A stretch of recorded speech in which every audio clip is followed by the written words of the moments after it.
Okay चलो, सो हम लोग आज इस लेक्चर में एप्लीकेशन ऑफ डायमेंशन एनालिसिस में तीसरा एप्लीकेशन करेंगे। ओके पहला एप्लीकेशन क्या था?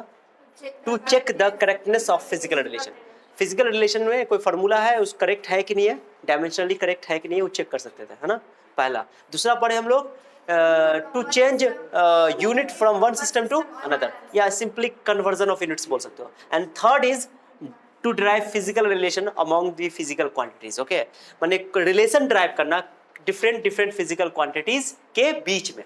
ओके उसकी फार्मूला ड्राइव कर सकते हैं डायमेंशन की हेल्प से। ओके मेरी बात ध्यान सुनना, कैसे करेंगे। एक क्वेश्चन मैंने यहाँ पर लिखा है, ये क्वेश्चन है।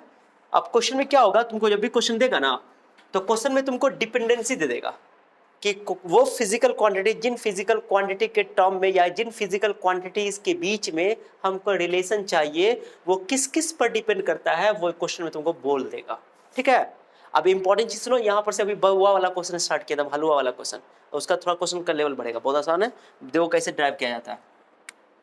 ये दो फोर्स बोल रहा है कि फोर्स जो है वो बॉडी के मास पर डिपेंड करता है, कुछ ने बोल दिया है, और एक्सेलरेशन पर डिपेंड करता है। लेकिन डिपेंडेंसी जो दे रहा है कि डिपेंड करता है फोर्स मास पे और एक्सेलरेशन पे, किस तरीके से कर रहा है, कि डायरेक्टली कर रहा है कि इनवर्सली कर रहा है, आई डोंट नो, अभी नहीं जानते हम लोग। वो हमको पावर बताएगा, उसी पावर का वैल्यू निकालना है कि कितना होगा, प्लस में आएगा कि माइनस में आएगा, यूजिंग डायमेंशन। डायमेंशन का इस्तेमाल करके हम उस पावर को निकाल लेंगे। तो देखो फोर्स पहले सुनो, कैसे बनाएंगे सुना, सॉल्यूशन देखो। कोई बच्चा लिखेगा नहीं भी, पहले समझो, लिख करके कोई फायदा नहीं होगा। कि force is okay proportional to m, m लिखे क्योंकि मास पे डिपेंड करता है। किस पे डिपेंड कर रहा है? तो लिख देंगे एम का पावर ए। अब मास पे डायरेक्टली कर रहा है कि इनवर्सली कर रहा है वो हमको पता, वो उसी का वैल्यू निकालना है। आप ए ले लो या एक्स ले लो, कोई अननोन क्वांटिटी मान लो, पावर कुछ भी ले लो। ठीक है, मान लो ए का वैल्यू 0 आया, यानी फोर्स मास पर डिपेंड नहीं करता है, ये बोलेंगे। अगर ए का वैल्यू 1 आया, फोर्स एम के डायरेक्टली प्रोपोर्शनल है। एम का वैल्यू -1 आया, यानी फोर्स एम के इनवर्सली प्रोपोर्शनल है। तो वो टोटली बात डिपेंड करता है इस बात पे कि पावर क्या आने वाला है, उसी पावर का वैल्यू निकालना है, तब तो फॉर्मूला ड्राइव होगा। क्या समझ में आया बात को? तो डायमेंशन की हेल्प से ही पावर को फॉर्मूला जो एम का पावर है वो निकालेंगे। अरे तो बड़ा मजा आएगा, ये टॉपिक इस नीट का बहुत ही फेवरेट टॉपिक है, नीट का, है ना। यहाँ से हर साल एक क्वेश्चन रहता है, अब मैं बताऊंगा कैसे। ओके चलो, तो फोर्स, उसके बाद और यहाँ पर एक्सेलरेशन पे भी डिपेंड करता है, क्वेश्चन बोल दिया एक्सेलरेशन पे भी डिपेंड कर रहा है। Force F depends on the mass m and the acceleration a। अब चलो a का पावर, अच्छा a नहीं लियो, कंफ्यूजन हो जाएगा, x लिख देते हैं। क्या लिख देते हैं? यहाँ लिख देते हैं y, क्योंकि a ऑलरेडी एक्सेलरेशन है। सो कंफ्यूजन खत्म करो, कंफ्यूजन ना रखो, x y। किसी डाउट किसी को? अभी दोनों को मिलाकर एक साथ कर दो, force proportional to m to the power x a to the power y। अब ये x और y का वैल्यू हमको निकालना है, डिटरमाइन करना। भाई प्रोपोर्शनलिटी साइन को हटाओ, प्रोपोर्शनलिटी के साइन को हटाओ, लिख दो यहाँ पे k क्या है तुम्हारा? Proportionality constant. कौन कांस्टेंट? अब यहां पर एक बात का ख्याल रखना, सब बच्चा ध्यान सुनो, जो प्रोपोर्शनलिटी जो कांस्टेंट यहां पर है ना, दिस इज द यूनिटलेस या डायमेंशनलेस। ओके माने ये डायमेंशन का इस्तेमाल करके जो फिजिकल क्वांटिटी के बीच में रिलेशन निकालेंगे, ड्राइव करेंगे, उन्हीं फिजिकल रिलेशन को तुम ड्राइव कर सकते हो जिनमें कांस्टेंट अगर इन्वॉल्व है तो उस कांस्टेंट का कोई यूनिट नहीं होगा, डायमेंशनलेस होगा। जैसे एक फॉर्मूला भी चौथा एप्लीकेशन हम लोग पढ़ेंगे, F = G m1 m2 r square. Okay gravitational force निकालेंगे, तो ये G तो इसका यूनिट होता है, यूनिट भी होता है तो डायमेंशन भी होगा। ओके तो इस वाले फॉर्मूला को डायमेंशन की हेल्प से बोलो ड्राइव नहीं कर सकते हो। Dimension could not explain the dimension बोल सकते हो, या कांस्टेंट विद डायमेंशन, माने एक कांस्टेंट ऐसा जिसका डायमेंशन होता है उसको वो एक्सप्लेन, इस तरह के रिलेशन को तुम ड्राइव नहीं कर सकते हो। डायमेंशन, ये डायमेंशन का लिमिटेशन भी हो गया, अब लिखाएंगे भी लिमिटेशन में, खामी खराबी। ओके माने कि जो वो फिजिकल रिलेशन जिसमें कोई कांस्टेंट इन्वॉल्व है, अब वो कांस्टेंट का यूनिट होता है, जी का यूनिट होता है, डायमेंशन भी होगा, जब यूनिट तो डायमेंशन भी होगा। तो इस वाले फॉर्मूला को तुम डायमेंशन की हेल्प से ड्राइव नहीं कर सकते हो, उसी फॉर्मूला को तुम डायमेंशन की हेल्प से ड्राइव कर सकते हो जिसमें कांस्टेंट अगर आए तो उस कांस्टेंट का कोई डायमेंशन ना हो। जैसे ये के है ना, अपने आप मान लेंगे, जबरदस्ती मान लेंगे, क्योंकि इसके हेल्प से ही इस तरह के डायमेंशन फॉर्मूला को तो ड्राइव ही नहीं कर सकते हैं, तो मान लेंगे इसके का कोई डायमेंशन है ही नहीं। और ये जो के होता है इसको कहते हैं प्रोपोर्शनलिटी कांस्टेंट। कौन कांस्टेंट? समानुपातिकता नियतांक। इसका मान प्रैक्टिकली या एक्सपेरिमेंटली निकलेगा।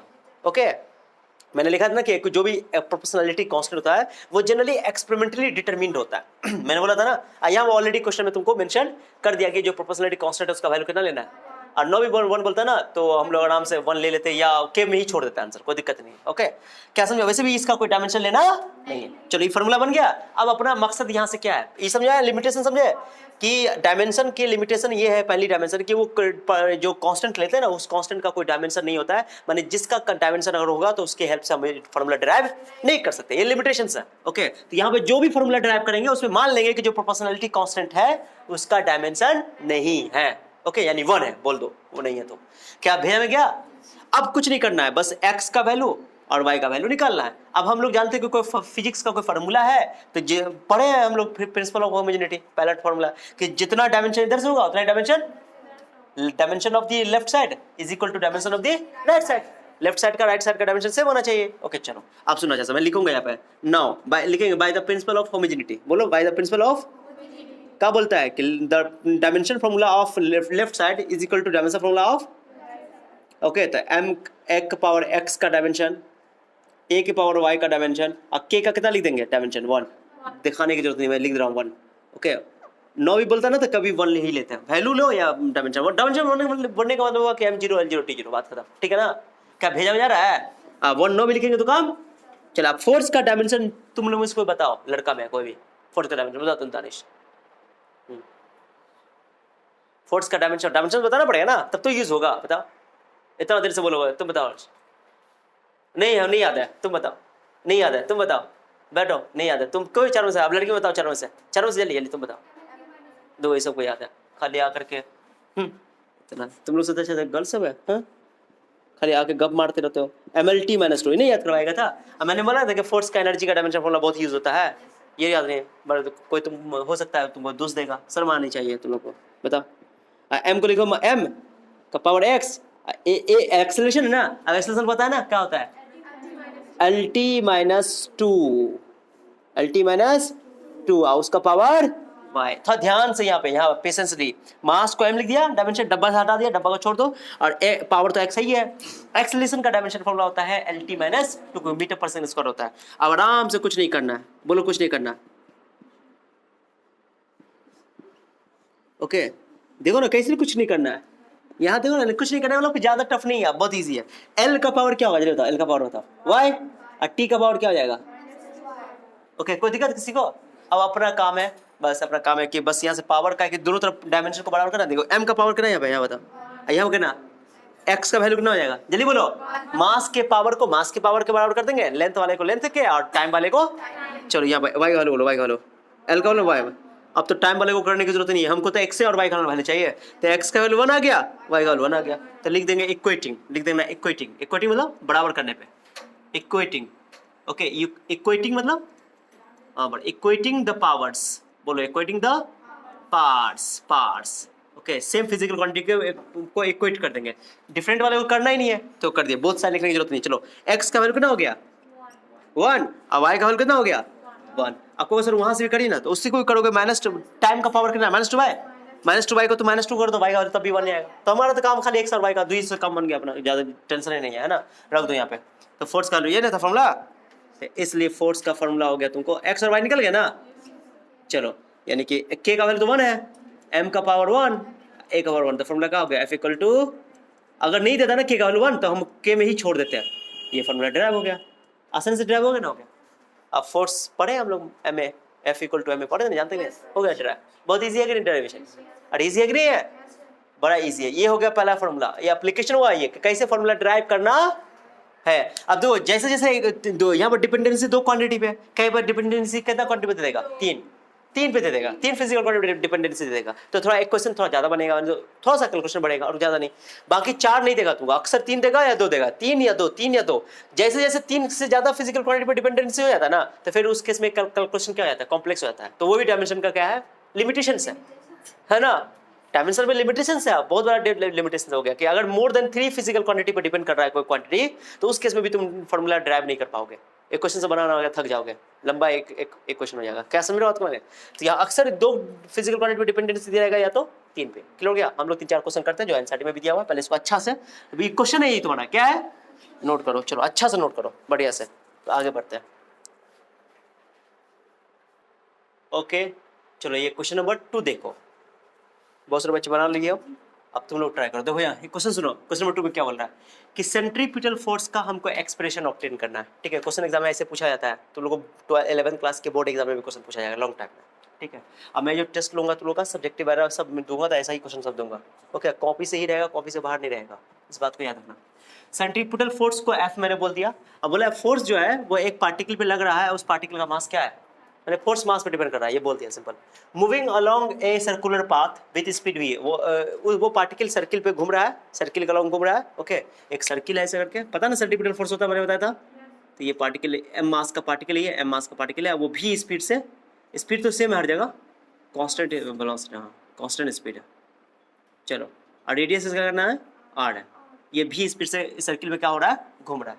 ओके, तब बोल रहा है कि सेंट्रीपिटल फोर्स का फॉर्मूला निकालो। तो सिंपल बात है, मास पे, वेलोसिटी पे और रेडियस पे डिपेंड करेगा। अब कैसे करेगा नहीं पता, तो मास का पावर x कर देते हैं, आप v का पावर y कर देते हैं, r का पावर z कर देते हैं। अब तुमको यहाँ पे अब डायमेंशन का, जब पहले प्रोपोर्शनलिटी साइन हटाओ, तुम चाहो तो अलग अलग लिख सकते हो, f is proportional to m का पावर x पे भी, फिर बाद में तो कंबाइन करना ही पड़ेगा। ठीक है, तो k प्रोपोर्शनलिटी कांस्टेंट का k लिख दिया, k का वैल्यू तो ऑलरेडी 1 क्वेश्चन में दिया हुआ, नहीं बोलता तो हम लोग बाद में काम कर लेते, k में ही आंसर फॉर्मूला छोड़ देते, कोई दिक्कत नहीं है। अगर k का वैल्यू नहीं दिया रहेगा तो k में ही आंसर फॉर्मूला में छोड़ देंगे, अब k लिखा जाएगा, कोई दिक्कत नहीं है। तो m का पावर x मास है ये, अरे मास है ना। अब वेलोसिटी का क्या होता है, v का डायमेंशन lt माइनस 1, और रेडियस तो लेंथ ही तो है, डिस्टेंस बोले, डिस्प्लेसमेंट बोले, हाइट बोले, मैंने बताया भी था, विड्थ बोले, डिप्थ बोले, कुछ भी, रेडियस भी लेंथ है, तो लेंथ ही लिखना पड़ेगा डायमेंशन उसका, l का पावर z। तो फोर्स का डायमेंशन होता है mlt माइनस 2, और ये k का लिखने की जरूरत नहीं 1, और m का मास का कैपिटल M कर दिया, वेलोसिटी का lt माइनस 1 कर दिया, पावर y, और r लेंथ है, लेंथ का पावर z। अब यहाँ पर जितना भी लेंथ होगा सबको इकट्ठा करना है, ये बच्चों को ये भी गलती होता है, मास कहीं और जगह है क्या, कहीं और जगह है नहीं है, एक ही जगह, एक ही जगह लिख दो m का पावर x।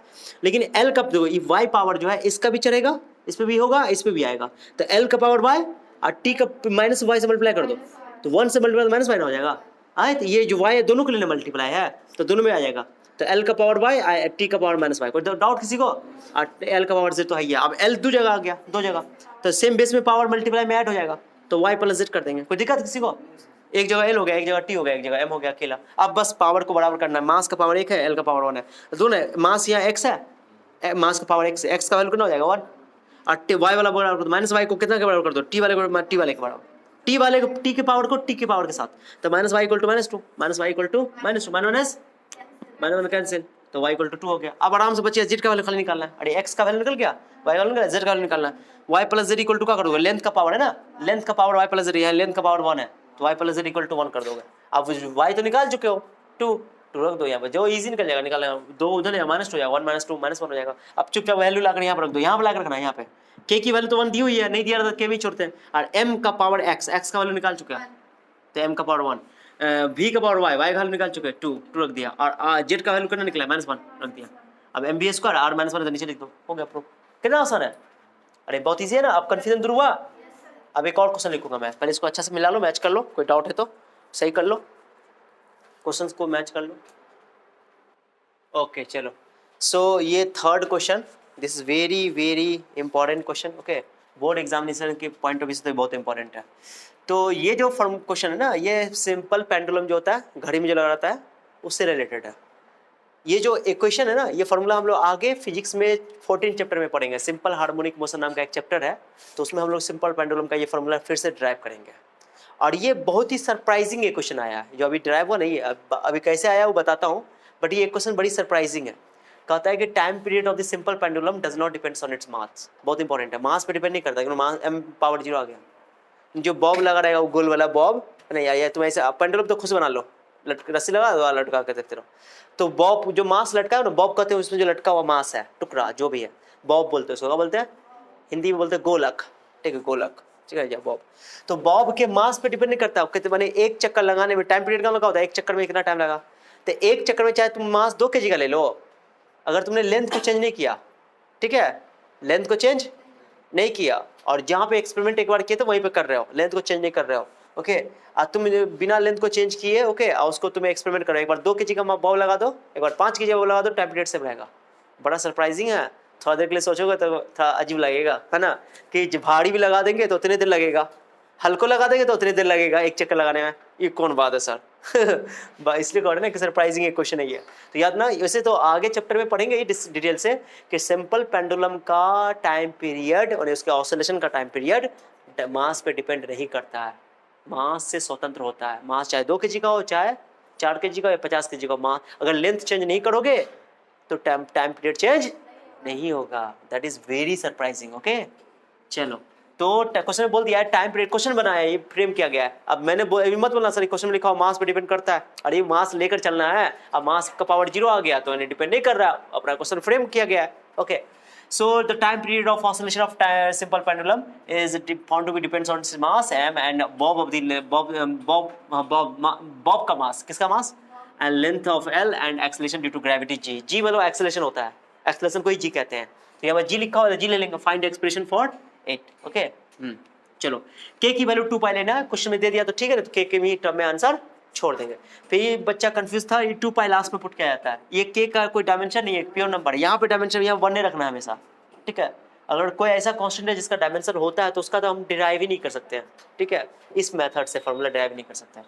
तो t टाइम पीरियड, m का पावर x, l का पावर y, जी किसी को x y z दे दो कोई फर्क बोलो नहीं पड़ता है ना। k दे दिया प्रोपोर्शनलिटी से हटा करके, और मास m का पावर डायमेंशन, दोनों का डायमेंशन सेम कर देंगे, k का डायमेंशन 1, उसके बाद m का पावर l का पावर y, और यहाँ पर कहाँ रख दिया वह बुड्ढे सर हो गया, कोई बात नहीं है, कोई बात नहीं है, जी को जी ही रहने दो, अभी मेजर करना था, कोई बात नहीं है, अरे कोई बात नहीं है, जी का पावर कोई बात नहीं, गलती नहीं है। ओके चलो अब क्या करेंगे, टी को लिख देंगे, कहेगा हमको तो एमएलटी के टर्म में चाहिए, तो टी में टी का पावर 1 हो जाएगा, टाइम पीरियड बोलो या टाइम बोलो, कुछ भी बोलो, टाइम पीरियड या टाइम, सबका डायमेंशन टी का पावर 1, तो m0 l0 t1, और मास को m लिख देंगे, m का पावर x, l का पावर y, और यहाँ g को लिख देंगे lt-1 lt-2, क्या एक्सेलरेशन है ना वो, जी क्या है, क्वेश्चन में खुल्लम खुल्ला बोल दिया एक्सेलरेशन। अब ड्यू टू ग्रेविटी कुछ है फलना डेगाना हमको मतलब नहीं है, हमको सिर्फ मतलब है कि एक्सेलरेशन है, सो एक्सेलरेशन तो lt-2, तो lt-2 का पावर रख देंगे z, क्या कर देंगे, तो l का पावर z, इस पर भी z चढ़ेगा, क्या l का पावर 1 यहाँ पे, l का पावर z, और t का पावर -2z, तो -2z रख दिया, कोई दिक्कत। जहाँ जहाँ m एक जगह है तो एक जगह कर दो, m एक ही जगह है बट l 2 जगह है, तो सेम बेस रहने पे पावर ऐड हो जाएगा, ऐड कर दो। ओके, मल्टीप्लाई में पावर क्या हो जाता है, ओके, तो y प्लस z कर देंगे, हो गया। अब यहाँ से बहुत इजीली वैल्यू निकल दो ना, m का पावर x है, यहाँ पे m का पावर 0, x का वैल्यू 0 आ गया, यानी x का वैल्यू 0 यानी मास पे डिपेंड करता ही नहीं है, तो x का वैल्यू 0 आ गया यहाँ से। और यहाँ से करोगे y प्लस z को 0 के बराबर करोगे, तो y प्लस z में दोनों अननोन है, y भी अननोन है z में, तो यहाँ से पहले z का वैल्यू निकाल लेते हैं, -2z, टाइम का वैल्यू कितना है, टाइम का पावर कितना है -2z, और यहाँ 1 है, तो -2z को 1 के बराबर कर दिया, और यहाँ z का वैल्यू -1/2 निकल गया, है ना। अब z का y प्लस z को 0 के बराबर करके यहाँ पर z की वैल्यू -1/2 निकाल दे, z उठा कर चले माइनस हो जाएगा, माइनस z की वैल्यू तो -1/2 रखो तो -1/2 हो जाएगा, क्लियर हो गया, क्या भेजा में गया, अरे तुम यहीं पर z की वैल्यू -1/2 रख दो ना, क्या फर्क पड़ता है, -1/2 यहाँ रखो तो उठा कर चले जाओ तो प्लस हो जाएगा, कोई दिक्कत। तो y की वैल्यू भी निकल गई, x की वैल्यू भी निकल गई, और z की वैल्यू निकल गई, 3 अननोन वैल्यू निकल गई। अब चुपचाप यहाँ वैल्यू लाकर रख दो, यहाँ पर ला रखना, यहाँ पे k की वैल्यू 2 पाई, m के x का वैल्यू 0 आया है, y का वैल्यू 1/2 आया है, z का वैल्यू -1/2 आया है, z का वैल्यू y का वैल्यू 1/2 रख दिया, कोई दिक्कत। माइनस पावर तो नीचे लाएंगे प्लस हो जाएगा, प्लस कर दिया, दोनों पावर सेम है, 1/2 e भी है, तो 1/2 दोनों का होल पावर 1/2 कर दो, अब 1/2 वाला रूट होता है, ये बहुत फेमस फार्मूला है। Okay, so time period of oscillation of simple pendulum does not depend on its mass. Okay, mass पे डिपेंड नहीं करता है, ओके, बॉब के मास पे डिपेंड, मास पे डिपेंड करता है। क्या भेजा में गया, अरे भेजाया, एक क्वेश्चन में और लिखूंगा जो कि तुम लोग को दूंगा घर से बना कर लाने के लिए। ओके चलो इसे नोट करो। ओके चलो आ जाओ। सो ये क्वेश्चन नंबर 4 है, क्या है, मैं डिफरेंट वैरायटी का क्वेश्चन करवा रहा हूँ। अच्छा ये क्वेश्चन जो है ना नीट में पूछा हुआ है, इस टाइप का अक्सर पूछता है, तुम लिख देते हो क्या बोल रहा है, यहाँ बच्चा पहली बार देखेगा, force velocity and time are fundamental quantity, force fundamental quantity derive quantity, अरे बोल रहा है ऐसा है, अरे हम लोग डिपेंडेंसी देखते तो फंडामेंटल क्वांटिटी के टर्म में देखते हैं, वैसे कोई जरूरी नहीं, टेंशन नहीं लो। बोले एनर्जी का एक्सप्रेशन निकालो, एनर्जी का एक्सप्रेशन के की वैल्यू 1 ले लेना, बात खत्म। पहली बात तो ये कि डायमेंशन कभी निकालेंगे तो डायमेंशन जो प्रोपोर्शनलिटी कांस्टेंट होगा कोई डायमेंशन ही नहीं होगा उसका 1 कोई डायमेंशन, ठीक है। इफ द फोर्स एनर्जी को फोर्स पर डिपेंड कर रहा है एनर्जी, और वेलोसिटी भी टाइम पे, ऐसा क्वेश्चन तुमको चारों ऑप्शन दिया रहेगा, ये ऐसा दिया रहेगा भी एफ भी टी या एफ का स्क्वायर भी का पावर को चारों ऑप्शन दिया रहेगा। तुम देखते मत सवाल बना दोगे, ऑप्शन देख करके सॉल्व करने की भी जरूरत नहीं है। ऑप्शन देखोगे, डायमेंशन लिखोगे, दोनों तरफ डायमेंशन सेम आएगा, कर दोगे आंसर आ गया, या यूनिट लिख लो। ऐसा पूरी तरह थोड़ी सॉल्व करने जाओगे, चारों का ऑप्शन दिया रहेगा, चारों का ऑप्शन दिया, मान लो एफ भी टी है ना, एफ स्क्वायर भी टी एफ स्क्वायर भी का पावर -1 कुछ ऐसे करके दिया रहेगा। तुम पुट करोगे फोर्स का, यहाँ पे M L square T -2 M L T -2 force का वेलोसिटी का टी -1 और टाइम का रखोगे, काट कुट आंसर आ जाएगा। एनर्जी का एम एल स्क्वायर टी -2 होता है, रखो ना फोर्स रखो ना, क्या होता है एम एल टी -2 वेलोसिटी का टी -1 और टाइम का टी कैंसिल, खत्म हो गया, तो एल गुना हो गया, एल स्क्वायर हो गया, आ गया, पहले ही ऑप्शन से मिल गया, सॉल्व करने की भी जरूरत नहीं है। ऑब्जेक्टिव में ऐसे नीट वगैरह का क्वेश्चन और एमसीक्यू का सॉल्व किया जाता है, तो नीट का फेवरेट टॉपिक है ये, एक क्वेश्चन यहाँ से रहता है अक्सर, ठीक है, करवाऊंगा मैं प्रैक्टिस सेट में, डोंट वरी। तो हो गया एनर्जी, यहाँ पे फोर्स का पावर कर दिया, के ले लिया मैंने, के का कोई यूनिट डायमेंशन नहीं लेना है क्योंकि प्रोपोर्शनलिटी कांस्टेंट का यहाँ डायमेंशन नहीं लेना। तो एफ का पावर एक्स, वी का पावर वाई, टी का पावर जेड, इज जेड है, टू नहीं समझना, जेड है, okay. M L square energy का डायमेंशन होता है M L square T -2, okay. Force का एम एल टी -2 का पावर एक्स, वी का पावर वाई, यानी v हो गया वेलोसिटी, एल टी -1 और टाइम का t है ये। अब यहाँ पर सावधानी बरतना, सावधानी, ओके। तो m का पावर x, तीनों का पावर x रहा, तो m का पावर x का 1 है, तो m का पावर x, l का पावर x -2x माइनस या l का पावर y, t का पावर -y। अब जहाँ जहाँ m है, कई जगह है, m एक ही जगह है, l कई जगह है, l 2 जगह है, x + y हो जाएगा, और t 3 जगह है, 3 जगह, तो -2x -y -z कर दिया, बस पावर को यहाँ बराबर कर दो, x का वैल्यू तो 1 हो जाएगा, फर्क सा नहीं, x का वैल्यू, अब यहाँ x + y को 2 के बराबर कर दो, तो x + y को 2 के बराबर कर दो, x का वैल्यू 1 आया, 2 में से क्या, तो y का वैल्यू भी 1 आ गया। तीसरा एक क्वेश्चन यहाँ से निकाल लो, -2x - y + z = -2, आराम से x का वैल्यू यहाँ पे 1 रख देंगे, y का वैल्यू भी 1 रख देंगे, सॉल्व करें, -3 हो जाएगा +3, z का वैल्यू 1 आ जाएगा, पुट कर दो यहाँ पे क्वेश्चन। अब एनर्जी फार्मूला निकालोगे तो आराम से ऐसा लिखोगे, k की वैल्यू 1 दी हुई है, k की वैल्यू 1 और f v t पावर 1 1 1 हो गया, कितना ईजी है, अरे है ना। ये चारों क्वेश्चन को घर पे जाकर के अच्छे से रिवीजन करोगे तब जाके समझ में आएगा, ठीक है। और उसके बाद और डिफरेंट टाइप का क्वेश्चन बाद में मिलेगा। 3 एप्लीकेशन हम लोग इस चैप्टर में टॉपिक में अभी तक कर चुके हैं। पहला एप्लीकेशन हो गया कि to check correctness of the physical relation, किसी फिजिकल रिलेशन में करेक्टनेस है कि नहीं है, डायमेंशनली करेक्ट है कि नहीं है। दूसरा for system unit conversion, unit convert करना एक सिस्टम से दूसरे सिस्टम में।